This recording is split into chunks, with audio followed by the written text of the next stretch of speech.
So then here it comes down to it. We don't have a desire issue, we have a focus issue. I think we do. We have a focus issue and we don't know like which one to do and we don't know what step to do. And so it's easier to just like scroll Pinterest and be like, oh, this looks fun, and like create all these boards and then they just sit on your phone. You never actually do any of the boards. Desire is good. I think it is. Welcome back to the great conversation. Desire is the topic. Does it lead to happiness or does it lead to unhappiness? What is the ultimate result of having desires? That is really the question that we've been talking about. I believe that desire leads to unhappiness, and we're kind of undecided on your camp. I think desire leads me to the things that I want. I agree. However, too many desires lead you astray, in my opinion. So for instance, the more limited my desires, the clearer my goals, and the more ability I have to accomplish it, in my perspective. So let's read this real quick. Naval Ravikant is, I guess, a kind of a modern day philosopher, as it were. Desire is a contract you make to be unhappy until you get what you want. You become disturbed because you want something, then you work really hard to get it and are miserable in the meantime. And basically what he's saying is like, you are trying to get something, so you're going to be frustrated so that it motivates you to get that thing. Do you believe desire and unhappiness are necessary to get what you want?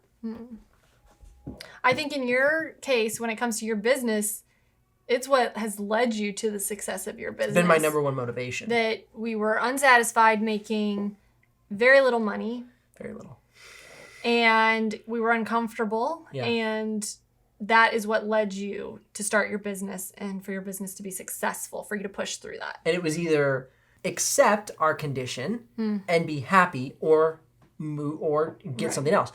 Which leads me to the quote that I have no idea where it comes from, but he said, every time I meet a prostitute, she wants to talk about God. Every time I meet a priest, he wants to talk about sex. And whatever you keep yourself from, you will ultimately desire. Right, because we're human. We Exactly. have desire. We've had desire from the garden. Desire has often led us astray. It's led us to the things that we shouldn't have. Yes. Because desire is not just, your example is business, that you have this desire to make money. Yeah. And often our desire is for money, but it's also our flesh. It's the sex desire of like, I want to satisfy this desire. It's internal lust. Yeah. And so you say that Naval says, okay, we need to limit our desires. Yeah. I just feel like if you are an ambitious person, maybe limiting your desires would be a good thing, but I don't see where that is like beneficial. If it's a bad desire, if it's going to lead you down a road that's going to wreak havoc in your life, marital problems with your children, problems with your parents, society, whatever, don't go down that road. Limit those desires. And I don't even think you can limit the desire, because the desire is still going to just burn within you. Limit your action towards that desire. Yeah. Because I think that a lot of the things you're calling desires are just preferences. Naval says, like, limit your desires. What if it's just, I just prefer my food to be made this way when I go out to eat. I ordered it that way and I want it to be that way. I'm not unhappy. I just want it done the right way, and You are unhappy, though, if it doesn't happen. But it should happen. I'm paying them for it to happen. Yeah. If I order a burger without cheese, it better come without cheese. And I'm going to wait for them to make it correctly. Yeah. Then what about desires you can't necessarily control? Like, for instance, getting a little personal here and talking about marriage, what if I want to have sex every single day and you don't? Do I have to then limit my desire? You know what I mean? Like, how does it work then in contrast of when you are not in control of the situation? Like, I can't just demand that situation of you. Right. I think desire sometimes can be altered based off of conversation. Okay. So we have this desire for this thing, and maybe we don't know that it's bad, or we don't know that it's unreasonable, or we don't know that it just really can't happen. And we have a conversation about it. And I do realize, like, we've been kind of reading the philosophers of the past and what they say about desire. Yeah. And the question is, can desire really be reeled in? Can it be changed? Can it be altered? Yeah. Our conversation over having sex every single day when we have a full life, we have business, we have family, us having that conversation, can it really change your desire? for wanting it every day. I think it can change my perspective, but I don't know if it can overcome your desire. Yeah, I think it can change my perspective. I don't know if it can change my like core desire. I think over time you can like, I guess maybe like pacify or suppress yourself, but I think over time like you can't change your core desire necessarily. I think you can have conversations to help gain better perspective, better understanding, be more gracious, be more like willing to work in the situation. But I think that sort of like physiological desire is like kind of difficult versus like, hey, we want to have a bigger house kind of desire. Like I think those are kind of two different categories. Would you agree or disagree? For sure. I mean, it all stems, I guess, from the flesh, but our reasoning to desire sex is different for our reasoning for wanting a bigger house. So like wanting a bigger house could be stemmed in status. Could be status. It could be just I'm cramped and I'm uncomfortable, or, you know, just I have this desire for the beauty aspect of it versus like the physical need to connect with another person. True. So are you saying they're just different, or are you saying one is better?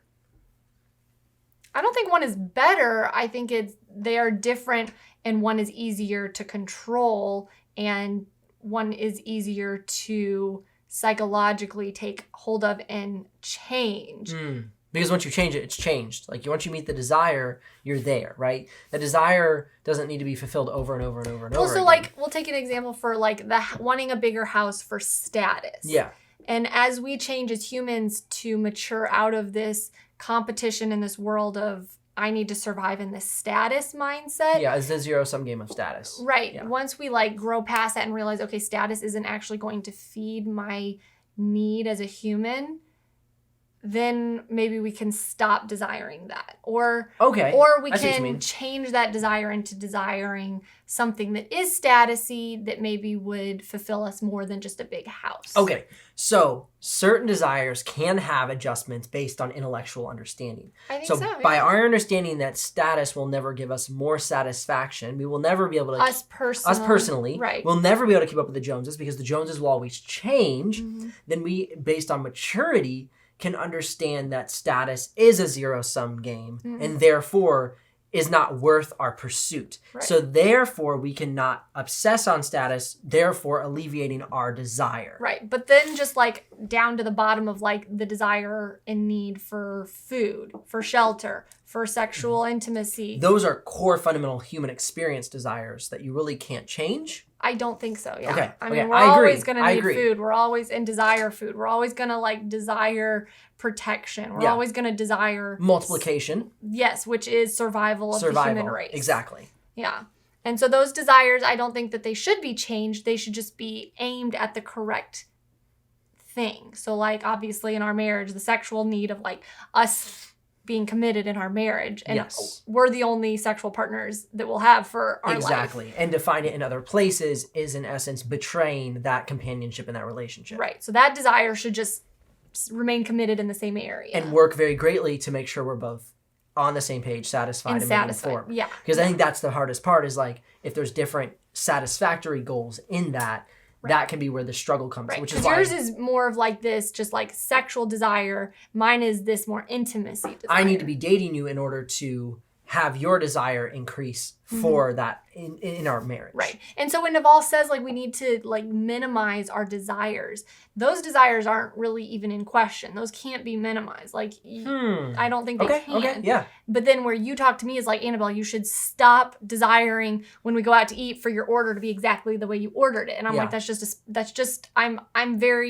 I'm like, no, that's not a desire. That's just like a basic thing. You go out to eat and you should get what you order. So now I'm not describing that at all. No, we're defining categories. We're defining more along the lines of loose preferences, innate physiological desires based on our human condition, and then I feel more status-oriented symbols. And then there's another category of like building wealth based on knowledge and even money and legacy, right? So there's like 4 categories of desire.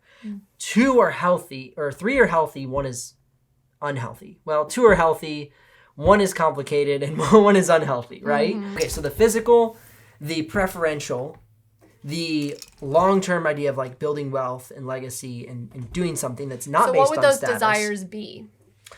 Okay, this is where we run into. I want to invest, right? Like I want to invest because I feel for like that's future. That's like different than desire. Okay. I feel like that's like mental planning, but the desire is underneath that. So like this mental planning of like I want to build legacy, but what's the desire? The desire is that safety. Yeah, and that goes down to the basic need of like, I need to provide food, I need to provide shelter for my family. Which then results down to me of losing everything when I was at a young age. Right, so it all goes back to our basic human needs. Interesting.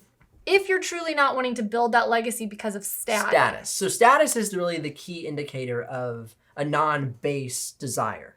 Yeah, and I mean, you can argue with people about the hierarchy of status is truly like something that we need for like survival. We joked earlier this year that the hierarchy has been flipped. Maslow's hierarchy is now opposite because our physical needs are no longer, I almost said metaphysical, our physical needs are no longer these like survival of the fittest. Because those are taken care of. Because they're taken care of. So now it's like the hierarchy is inverted where we want value, pleasure, like belonging. Those have now been considered a core survival need. I think people say that, but truly, we as humans, I think, still are thinking every day, how am I going to provide food? How am I going to provide shelter? And it's just been like magnified into this, okay, I need to make millions with the base of I need to provide. Because you're trying to keep up with the Joneses. But that's status. Like, I'm still just talking about like, why are you wanting to make money? Why is it that when I ask, I have a desire to like redecorate the house? I say no. And you say no because my desire isn't creating food and shelter. Your desire to build a business is under the idea and the umbrella of this is going to provide food and shelter for my family. Yeah, long-term sustainability is kind of what I have in my mind. That's the mental part of it. That's the mental part. But still the desire is safety. Yeah. Okay. Right? Totally. Yeah, that makes sense. Like if something happens, I have backup plans. Is my desires, the safety aspect. Okay. Yeah, that makes sense. And so I think like this is where it kind of gets shifty, so to speak, where it's like, okay, like we're kind of on unstable ground. Is like, how do you work together with your spouse to be on the same pathway of desire, right? Or your partner, or your friend, or your personage, or your whatever. Or just yourself. Like, I mean, the whole point is like, do we desire too much? That's really the main question. So if you're desiring anything to provide food and shelter for yourself, is it too much? And who is to say that, okay, you have enough to have food and you have enough to have shelter? Why are you still desiring more? Who is to say that that's too much? And who is to say it's enough? So Naval says that we desire too much. Yeah. So my question is he saying that we desire too much on the outskirts of, is this providing food and shelter, my basic needs? Or is he saying that we desire too much in that same column of like, okay, you have enough, why are you desiring more? I think it's more on the lines of like the distractions of desire. It's not necessarily, desire isn't a bad thing, right? Because you think about it, like it's easier to fulfill a desire than it is to reject it. It's easier to make money and fulfill a desire than it is to reject the desire. Say, okay, money's bad. I don't need to make any more. That's why there's probably endless miserable monks in the world, right? Because they never actually were able to reject desire fully. Okay. And so I think it's not necessarily about which desires are good or bad. It is truly the quantity and the array of them, that they're not all attainable at once.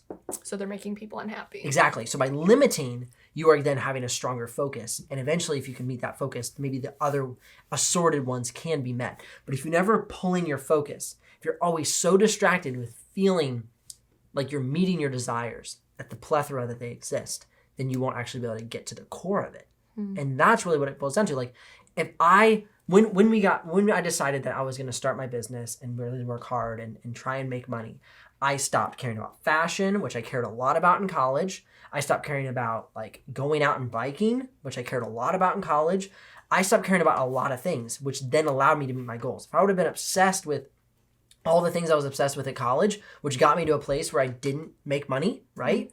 Like I graduated and was not earning a lot. And so I pushed away a lot of my desires so I could focus on this core desire, right? Yeah, I don't know. Like, I don't know if you actually pushed them away or in the actuality of it, you focused in on something and the other things naturally fell away.